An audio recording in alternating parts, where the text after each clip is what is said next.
ठीक है। नमस्कार, ज्ञानस्तु चैनल में आप लोगों का स्वागत है। मेरा नाम है वरुण शर्मा और हम लोगों ने लास्ट क्लास में ज्योग्राफी के टॉपिक को डिस्कस किया था, जिसमें हमने चट्टान को समझा था और चट्टान में भी अवसादी चट्टान को समझा था हमने।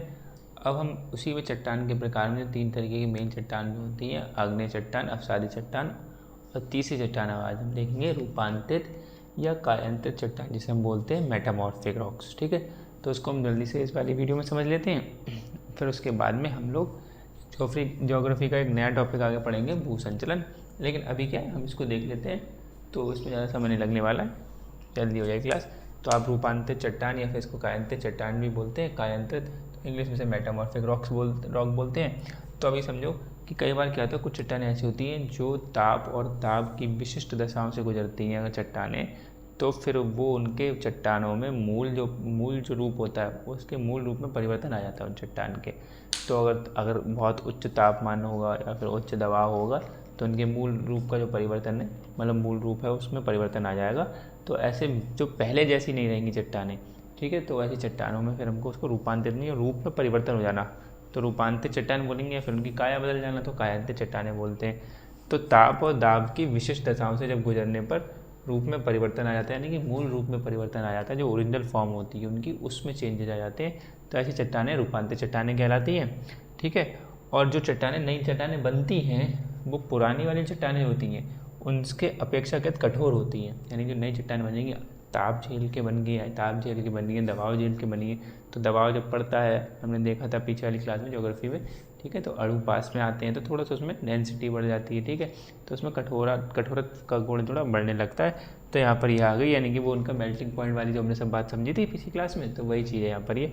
तो पुरानी जो चट्टानें होती है उनसे थोड़ी तुलनात्मक तौर पर अपेक्षाकृत कठोर चट्टानें बनती, कौन सी? रूपांतरित चट्टानें, यानी कि मूल रूप की जो चट्टान है वो कमज़ोर होगी इनके तुलनात्मक तौर पर, और जो नई चट्टान रूपांतरित होकर बनेगी या कांतित होकर बनेगी वो कठोर होगी। ठीक है, इन चट्टानों में जीवाश्म नहीं पाए जाते हैं, ये ध्यान रखना। अब जीवाश्म इसमें भी नहीं पाए जाते हैं, और पिछले में अवसादी में पाए जाते हैं, उसमें नहीं पाए जाते हैं। आग्नेय चट्टान में तो आग्नेय में नहीं पाए जाते हैं और इसमें रूपांतरित में नहीं पाए जाती है, ध्यान रखना। और बाकी अवसादी चट्टान में जीवाश्म पाए जाते हैं। जीवाश्म का मतलब, अगर जीवाश्म पाए जा रहे हैं तो इसका मतलब हो रहा है कि आपको प्राकृतिक गैस, कोयला, पेट्रोलियम आदि ये चीज़ें मिलेंगी वहाँ पर। तो जीवाश्म नहीं पाए जाते तो इसमें आपको ये नहीं मिलेंगे। ठीक है, 3 प्रकार से मेजर रूपांतर, वैसे रूपांतरण कई प्रकार के तरीका अलग अलग होता है, लेकिन मेजर रूपांतर 3 प्रकार से रूपांतरण अगर हम समझ लेते हैं तो क्या है, एक तापीय या स्पर्श यानी कॉन्टैक्ट है ना, तो इस रूपांतरण को समझते हैं, तापीय या स्पर्श रूपांतरण। ठीक है, ये क्या है, ताप के कारण होता है, मतलब जब चट्टानों पर उच्च तापमान, बहुत तापमान के साथ, यानी बहुत तब तापमान पड़ेगा तो चट्टानें रूपांतरित हो रही है, यानी कि तापमान के कारण। ठीक है, हमने पढ़ लिया ताप व दाब की विशिष्ट दशाओं से। तो जब उच्च तापमान कैसे होगा, इन चट्टानें मैग्मा या लावा के संपर्क में जब आएंगी चट्टानें, तो उनका जो मूल रूप होगा वो बदल जाएगा और नई चट्टान हमें प्राप्त होगी। तो जो नई चट्टान जो प्राप्त होगी वो रूपांतरित चट्टान कहलाएगी। ठीक है, अब जैसे उसके एग्जाम्पल बस समझ लेते हैं कि जैसे बलुआ पत्थर होता है, जब बलुआ पत्थर मैग्मा या लावा के संपर्क में आता है तो क्वार्ट्स मिलता है हमें। ठीक है, इसमें ध्यान रखना रासायनिक संरचना बदल जाती है। ठीक है, जो रासायनिक संरचना इसकी होगी वो रासायनिक संरचना इसकी नहीं होगी, तो क्योंकि ये बिल्कुल ताप झेल के आया और नया बन के नया क्वार्ट्स बन गया। चूना पत्थर होता है वो बन जाता है संगमरमर में। ठीक है, ये रूपांतरित हो जा रहा है। ठीक है, बलुआ पत्थर रूपांतरित हो गया क्वार्ट्स में, चूना पत्थर रूपांतरित हो गया संगमरमर में, शेल रूपांतरित हो गई स्लेट में।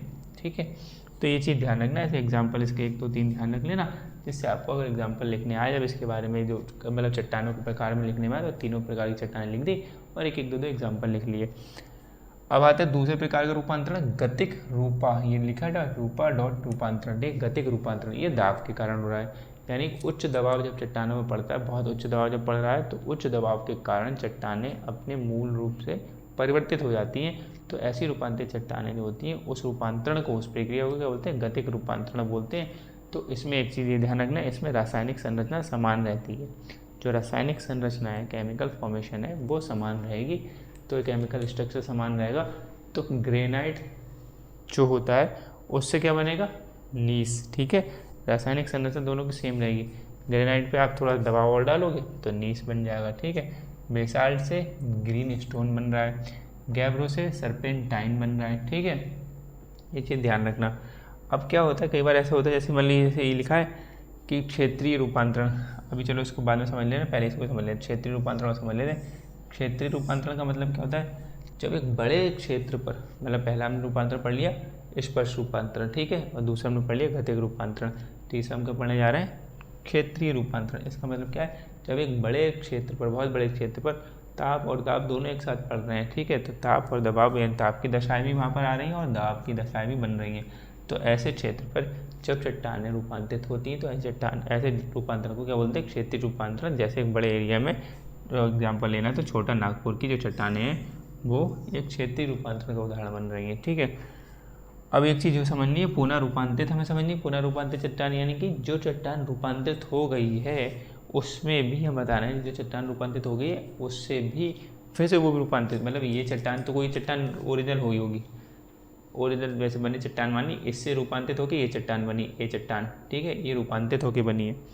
अब ये चट्टान फिर से रूपांतरित हो जाएगी, अब इससे बी चट्टान बन रही है, यानी कि रूपांतरित चट्टान भी रूपांतरित हो रही है, ठीक है। जैसे इसमें अगर समझे, इसमें एक एग्जांपल लिखा नहीं है, अगर लिखना चाहो एक एग्जांपल इसमें लिख सकते हो, लिग्नाइट, ठीक है। अगर समझे लिग्नाइट का समझे तो मैं कहाँ लिख दूँ, यहाँ लिख दे रहा हूँ। इसका जो शेल के नीचे एग्जाम्पल लिखना चाहो तो ऐसे लिख सकते हो, लिग्नाइट। ये कोयला की फॉर्म जो होती है हमने पढ़ा था अगर, तो लिग्नाइट होती है, तो लिग्नाइट से क्या बनेगा, बिटुमिनस, ठीक है, बिटुमिनस। तो ये हो गया रूपांतरित, यानी लिग्नाइट से रूपांतरण हो गया, इसमें रूपांतरण हुआ यहाँ पे, ठीक है।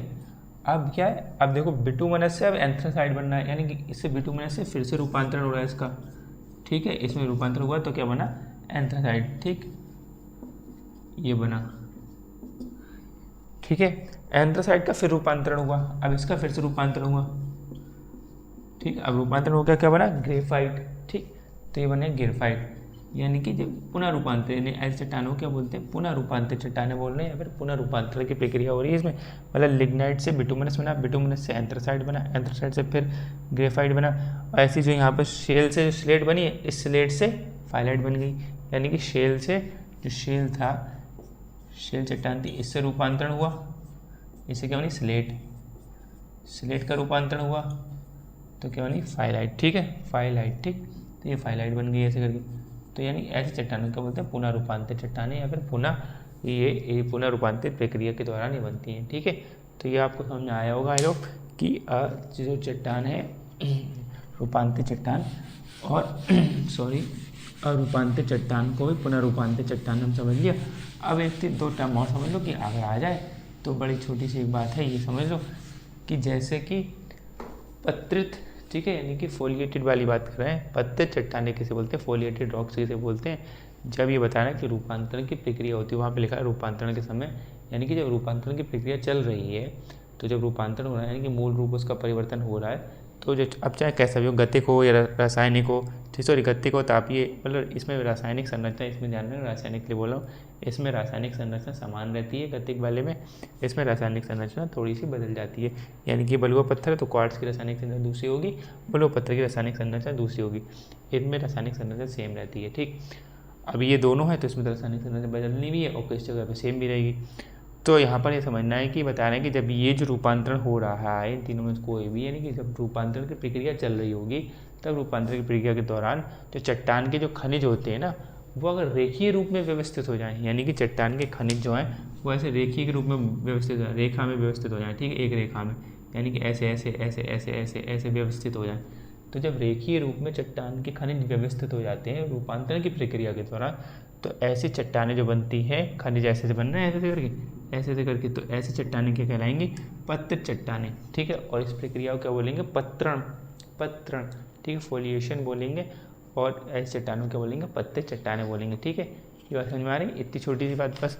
और उसके बाद क्या समझना है कि अगर क्या है, जब ये रूपांतरण की प्रक्रिया हो रही है और ये चट्टान के खनिज जो रेखीय रूप में बन रहे हैं, अगर रेखीय रूप में बनते हुए एक मोटी रेखा का, यानी ऐसे ऐसे करके मान लो इतनी मोटी मोटी रेखा का निर्माण कर दें, यानी इतनी मोटी रेखा का निर्माण कर दें, एक खनिज ऐसे करके बहुत मोटी रेखा बन गई, मतलब एक खनिज एक जुड़ा, एक रेखा तो थी, फिर एक रेखा और जुड़ गई ऐसे करके, एक रेखा खनिज की और जुड़ गई, एक रेखा और जुड़ गई, तो एक मोटी रेखा लगने लगी हमें। तो जब खनिज ऐसे रेखीय रूप में जुड़ते हुए जब खनिज रेखीय रूप में जुड़ते हुए मोटी रेखा का निर्माण कर देते हैं, ठीक है, यानी जब खनिज रेखीय रूप में जुड़ते हुए मोटी रेखा का निर्माण कर देते हैं तब ऐसी चट्टानें जो बनती हैं, तो ऐसी चट्टानों क्या बोलते हैं, बैंडेड चट्टानें या पट्टीदार चट्टानें। ठीक है, और इस प्रक्रिया को क्या बोलेंगे, बैंडिंग। ठीक है, इस प्रक्रिया को बोलेंगे बैंडिंग। ये बात समझ में आ गई। तो ये चीज़ ध्यान रखना, पत्ते चट्टानें, बैंडेड चट्टानें, ठीक है, या पट्टीदार चट्टानें बोलते हैं इसको, ये चीज़ ध्यान रखना। अब जरा सा एक चीज़ जो हम समझ लेते हैं जो इम्पोर्टेंट भी है, और बस खाली शैल चक्र, ये ध्यान रखना कि शैल चक्र यानी कि रॉक साइकिल, ये क्या है। तो रॉक साइकिल में इतनी सी बात है कि बस ये एक सतत प्रक्रिया है, लगातार चलती रहती है। एक कोई चट्टान है, वो अवसाद उसके होंगे, दूसरी चट्टान बनेगी, उस दूसरी चट्टान से तीसरी चट्टान बनेगी, उस तीसरी चट्टान से फिर से वो मैग्मा में जाएगी, तो फिर से एक नई से फिर हम चट्टान बनेगी। ऐसे करके घूमते फिरते बार बार चट्टानों की एक सतत प्रक्रिया ये चलती रहती है। पुरानी शैलें नई शैलों में बदलती रहती हैं, फिर नई शैल जो आती है वो खुद पुरानी हो जाती है, वो किसी दूसरी नई शैल में बदलती है, वो नई शैल जो आती है वो भी पुरानी हो जाती है, वो नई शैल में बदलती है। ऐसे करके चक्रण चलता रहता है। तो ये सतत प्रक्रिया है, कंटिन्यूस प्रोसेस है, ये चलता रहता है। ठीक है, मतलब सतत का मतलब क्या है, लगातार चलता ही रह रहा है, शुरू से लेकर अब तक चलता है। पृथ्वी जब से बनी है और पृथ्वी ठंडे होने के क्रम के बाद में ये चट्टानें बार बार ऐसे शैल चक्र चल रहा है और चलता ही है। तो हम समझ लेते हैं, जो हमने मेजर 3 चट्टानें अच्छे से पढ़ी हैं वो क्या है, आग्नेय जो चट्टान है। अब देखो समझो थोड़ा सा कि आग्नेय चट्टान है, हमें पता है कि मैग्मा जो था हमारे पास, मैग्मा या लावा वाला, जब वो ठंडा हुआ तो इससे आग्नेय चट्टान बनी थी। यानी कि प्राथमिक चट्टान हमने पढ़ा था, इस वाली चट्टान को हमने प्राथमिक चट्टान या जनक चट्टान भी बोलते हैं। ठीक है, और सबसे पहली चट्टान यही बनी थी। तो मैग्मा या लावा जब ठंडा हुआ होगा तो बनी होगी आग्नेय चट्टान। ठीक, तो ये आग्नेय चट्टान जो बनी, मैं चेंज कर लूँ मार्कर, तो ये आग्नेय चट्टान इससे बनी। अभी आग्नेय चट्टान की हमने बात करी थी कि आग्नेय चट्टान जब होगी, इसका देखो, इसलिए मैंने डायग्राम अभी नहीं बनाया ताकि आप समझते रहो, वरना डायग्राम में बना कर रख देता तो थोड़े इधर उधर एरो हो जाते। अब एरो देखते हैं ना कौन सा तीर कहाँ जा रहा है। तो मैग्मा या लावा हुआ, मैग्मा लावा जब ठंडा हुआ, यानी कि यहाँ लिख दे रहा हूँ ठंडा, तो जब ये ठंडा हुआ तभी आग्नेय चट्टान बनी पहली। ये पहली प्रक्रिया समझो आप। उसके बाद में क्या हुआ, दूसरे नंबर पर मान लो इसके अवसाद। ठीक, हमने देखा था सेडिमेंट्स, ये छोटे छोटे कण टूटते हैं इसके। ठीक है, ये विभिन्न भौतिक प्रक्रियाओं से गुजरेगा। ठीक, भौतिक, रासायनिक, जैविक प्रक्रियाओं से ऐसी चट्टान गुजरेगी, आग्नेय चट्टान, ये वाली चट्टान। तो ये चट्टान जब गुजरेगी तो इसके फिर अवसाद टूटेंगे, छोटे छोटे कण होंगे अलग अलग, तो ये अवसाद सेडिमेंट्स होंगे। अब ये अवसाद, फिर हमने देखा था एक साइकिल बनाई थी, अवसाद, फिर परिवहन, उसका सघनीकरण होगा, सघनीकरण का सीमेंटेशन यानी कठोर होने की प्रक्रिया होगी, उससे बाद में अवसादी चट्टान बनेगी। तो इन अवसादों से अवसादी चट्टान बनी। ठीक है, अवसादी चट्टान। ठीक, तो ये बना अवसादी चट्टान, यानी अवसाद से, ये अवसादी, इससे बनी अवसादी चट्टान। ये मैंने लिख दिया नंबर 3। ठीक, अब बात समझे, अवसादी चट्टान बनी। अब समझो ये जो अवसाद, अब एरो देखना, ये अवसादी चट्टान है, इस अवसादी चट्टान के भी अवसाद बन जाएंगे। अब ये अवसादी चट्टान है, ये भी तो, इस पर भी तो जो प्रक्रिया, इस पर भी भौतिक, रासायनिक, जैविक जो प्रक्रिया इस पर चल रही हैं, हुई थी, हवा पानी सब चल रहा है, वेदरिंग एंड इरोशन इस पर भी तो होगा, अपर्दन वगैरह इसका भी तो होगा, इस अवसादी चट्टान का। तो इसका होगा तो इससे भी तो अवसाद बनेंगे। ठीक है, यानी इसके भी अवसाद बन सकते हैं, तो वो अवसाद फिर से इसी में आ जाएंगे। तो यानी कि अवसादी चट्टान से अवसाद बने, फिर अवसाद कठोर हुए, यानी कठोर लिख दे रहा हूँ डायरेक्टली, जबकि प्रक्रिया पूरी क्या थी, अवसाद को परिवहन जाएंगे, परिवहन होगा मतलब कहीं से जाएगा, वायु ले जाएगी, पानी ले जाएगी, पानी ले जाएंगे, फिर वो सघनीकरण होगा उनका, उसके बाद सीमेंटेशन होगा। तो ये पूरी प्रोसेस कठोर होने की प्रोसेस में ये कठोर होकर चट्टान के रूप में बदल जाते हैं, तो उनको अवसादी चट्टान बोलते हैं। ये हम अवसादी चट्टान वाली क्लास में देख चुके हैं। तो आप इसको क्या समझना है, नंबर 1 मैग्मा से ठंडा हुआ आग्नेय चट्टान बनी। नंबर 2 पे क्या हुआ, अवसाद उसके बने, वही भौतिक, रासायनिक, जैविक प्रक्रियाओं के दौरान अवसाद से बना अवसादी चट्टान कठोर होके। अब ये अवसादी चट्टान के भी तो अवसाद बने होंगे, ये भी तो जुड़ेगी, इससे भी कुछ कण वगैरह टूटेंगे, तो वो टूटेंगे, वो अवसाद बन जाएंगे। ठीक है, अवसाद से फिर कठोर होकर अवसादी चट्टान बनेगी। मतलब जरूरी नहीं अवसाद यहीं गिरेंगे, क्या पता मान लो इधर गिरा दो, लो अवसाद यहाँ गिरा दिए कि ये अवसाद यहाँ गिरे टूट के। अब टूट के जो बनेगी बाद में कठोर होके, ये कठोर लिख दे रहे हैं यहाँ पे, कठोर होंगे जब अवसाद, तो दूसरी चट्टान बनेगी, इसको अवसादी चट्टान बोल दो। ठीक है, वो तो कहीं भी बना सकते, कहीं भी लिख सकते हैं, लेकिन हमें समझना क्या, अवसादी चट्टान। तो ये वाली चट्टान बनेगी कहीं दूर जाके, वो अवसादी चट्टान होगी, लेकिन डायग्राम एक जैसा रहा, एक ही रहे, इसलिए हमने एक ही जगह बना दिया कि ये अवसाद बार बार जरूरी नहीं कि जो अग्नि चट्टान के अवसाद जहाँ गिरेंगे वहीं अवसादी चट्टान के टूट के अवसाद गिरेंगे, ऐसा नहीं है, वो कहीं भी गिर सकते हैं। ठीक है, तो जहाँ चट्टान होगी वहीं गिरेंगे, और फिर परिवहन उसको कहाँ ले जाए वो भी कोई पता नहीं है, जहाँ परिवहन ले जाए। ठीक है, तो अभी क्या समझना है, आग्नेय से अवसाद बने, अवसादी चट्टान के अवसाद हो सकते हैं।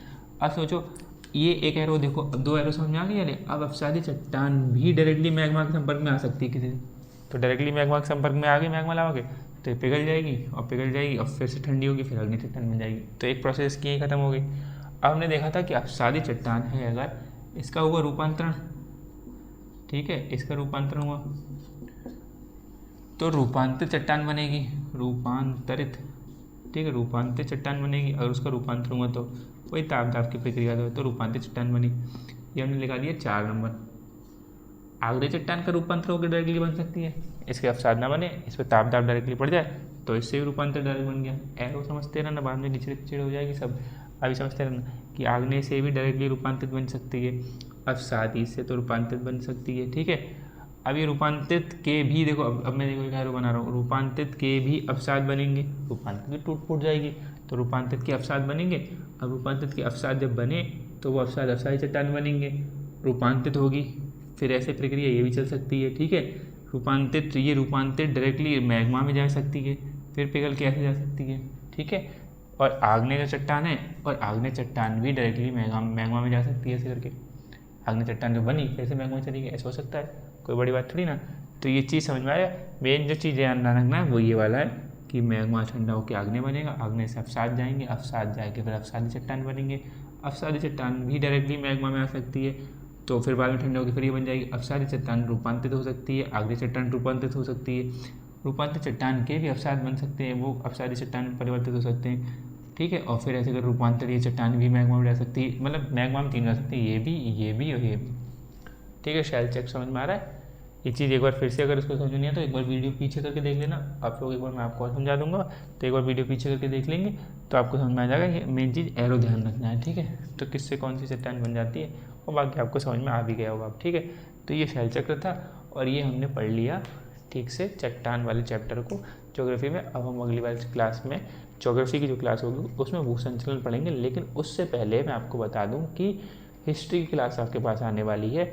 तो मैं आपसे एक कहना चाह रहा हूँ कि अगर आपने हिस्ट्री की कुछ भी लेक्चर एक भी नहीं देखे तो प्लीज़ थोड़ा जल्दी जल्दी करके देख लीजिए, बहुत थोड़ा तेज़ी में देख लीजिए, तो एक बैकग्राउंड आपका बन जाएगा।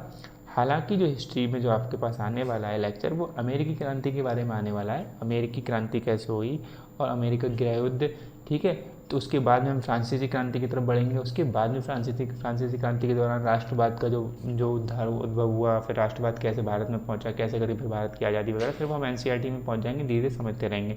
लेकिन हमें अभी क्या है कि जो हिस्ट्री में अगर हम डायरेक्टली अमेरिकी क्रांति आप लोग अगर डायरेक्टली वो क्लास देखोगे तो आपको समझ में तो आ जाएगी मोटा मोटा, लेकिन एक जो पीछे की जो 8 क्लासेस हिस्ट्री की डाल चुका हूँ मैं, हिस्ट्री की प्लेलिस्ट में आपको इसी चैनल की वर्ल्ड हिस्ट्री प्लेलिस्ट नाम से मिल जाएगा, तो या फिर आप सर्च भी मार लेंगे वर्ल्ड हिस्ट्री बाय ज्ञानस्तु, तब भी आपको डायरेक्टली वो 8 वीडियोज़ निकल के आ जाएंगे। जल्दी जल्दी एक बार देख ली, क्योंकि वो लंबी लंबी लगेंगी 1-1 घंटे की वीडियो, उस टाइम हालांकि मैं उसमें बोल के लिखवा रहा हूँ बच्चों को, तो बोल के लिखवा रहा हूँ तो उसमें टाइम टेकेगा, वहाँ पे आप उसको फास्ट फॉरवर्ड कर दीजिएगा और जल्दी जल्दी देख लीजिएगा। प्रबोधन क्या है, सामंतवाद क्या है, पूंजीवाद क्या है, मेनर प्रणाली क्या है, ये आपको उसमें समझ में आ जाएगा। एक मोटा खाका जब ये बन जाएगा अच्छे से, तो आप जब इसको अब समझेंगे अमेरिकी क्रांति को तो बहुत अच्छे समझ में आएगा, क्योंकि अमेरिकी क्रांति में फिर क्या है 13 उपनिवेश जो थे, मेन ब्रिटिश ने 13 उपनिवेशों पर कब्जा कर रखा था, फिर उसको कैसे उन्होंने कैसे अमेरिकी क्रांति के खिलाफ मतलब क्रांति कैसे उठाई, मध्य वर्ग ने करी, निम्न वर्ग को सहारा नहीं दे रहे थे ये सब। तो मध्य वर्ग निम्न वर्ग हम जब बोलेंगे कि निम्न वर्ग को ये सार्वभौमिक मताधिकार क्यों नहीं दे रहे थे, ठीक है, वैश्य मताधिकार या फिर सीमित मताधिकार की मांग क्यों कर रहे थे, वो आपको सब समझ में तब आ जाएगा जब आप पीछे वाली वीडियोस देख लेंगे। अगर नहीं देखेंगे तो थोड़ा बहुत आप शंका में रहेंगे कि ये क्या बात चल रही है, लेकिन हाँ सहूलियत 3-4 क्लास के बाद आपको मिलने लगेगी, क्योंकि फिर आपके जाने पहचाने टॉपिक आने लगेंगे, जैसे फ्रांसीसी क्रांति जो आपने एनसीईआरटी में पढ़ा होगा। अमेरिकी क्रांति को उतना नहीं तवज्जो दी गई है, लेकिन फ्रांसीसी क्रांति को दी गई है। उसके बाद राष्ट्रवाद का चैप्टर आपको सब एनसीईआरटी में मिल जाएगा, तो वो तो फिर उसके बाद तो समझ में आने लगेगी। लेकिन अगर क्या कंटिन्यूटी बनानी है तो आप एक बार को मैं चाहूँगा कि आप उसको देख लीजिए, और बाकी अब टाइम टेबल आने वाला है, बन चुका है, बस सेट हो गए, तो इसलिए भूगोल की वीडियो ये हो गई। अब भूगोल की वीडियो आपको मिलेगी ज़रूर, लेकिन अभी एक पहले आपको हिस्ट्री की वीडियो मिलने वाली है बीच में, तो आप हिस्ट्री की वीडियो देखिएगा, और हम लोग हिस्ट्री को भी संग में लेके चलेंगे, क्योंकि हिस्ट्री में काफ़ी कुछ समझने के लिए हमारे पास, ठीक है। तो मिलते हैं अगली क्लास में, तब तक ख्याल रखिएगा, धन्यवाद।